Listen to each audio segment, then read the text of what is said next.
Isang mapagpalang umaga guys sa inyong lahat. Saturday today, yan ang ating ulam. Ayan, magkata tayo ng isang pirasong tulingan.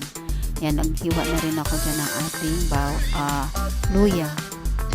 Sili na green tsaka sibuyas. Hindi na tayo guys maglalagay ng bawang kasi malansa siya. So yan na, nilagay ko na yung ating isda dyan na tulingan. Ayan, nilagay ko na rin lahat ng natira na hiniwa-hiwa natin na luya, sibuyas, tsaka siling green. So naglagay na ako ng paminta, 2 balot, tsaka 1 balot na magic sarap. So pagkalagay natin yan guys, lagyan na rin natin siya ng suka. Tansyahin nyo lang guys ang paglagay ng suka para hindi sobrang maasim.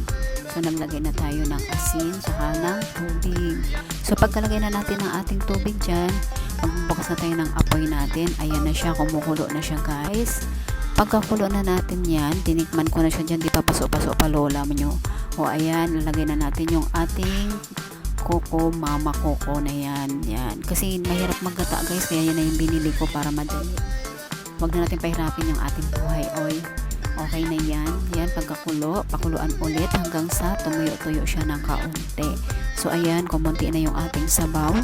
Pagkaunti na, yun, patay na natin kaagad yung ating apoy. Kain guys, salamat sa panonood.